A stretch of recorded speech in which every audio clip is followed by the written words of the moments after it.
Virtualna resničnost, VR, je tehnologija, ki uporabnikom omogoča, da doživijo navidezne svetove.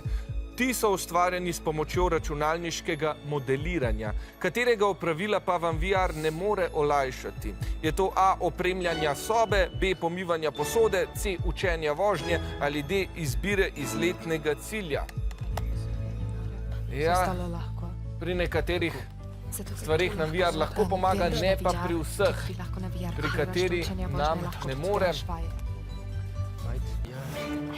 Pri pomivanju posode, pravita ekipi. Ja, po odgovor na naše vprašanje pa se je v svet virtualne resničnosti podal Juš. Vedno sem si želel vedeti, kako je biti ptič. Ali pa kako je biti riba.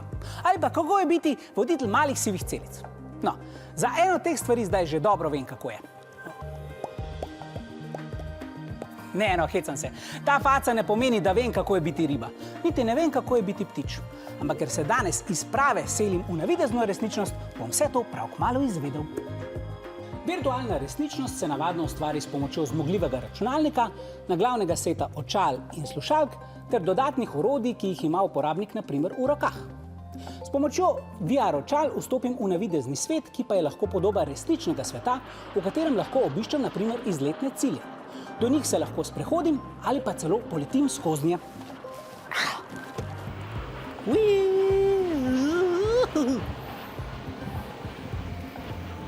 Kje je kakšen človek?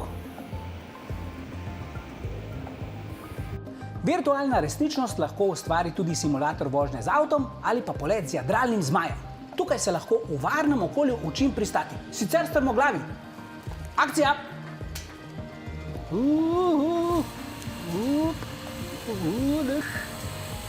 Wow!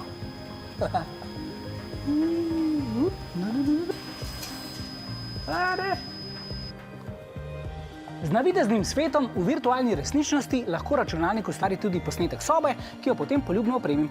Kavč gre sem. Pri nekaterih opravilih pa navidezna resničnost žal ne more pomagati. Pri pomivanju posode, na primer, je bolje, da si tale na glavni set snamete. Sicer ga lahko milnica poškoduje. Hvala, Juš. Nas veseli, da si se zabaval. Tudi mi se bomo. Odgovor B je namreč pravilen. Bravo!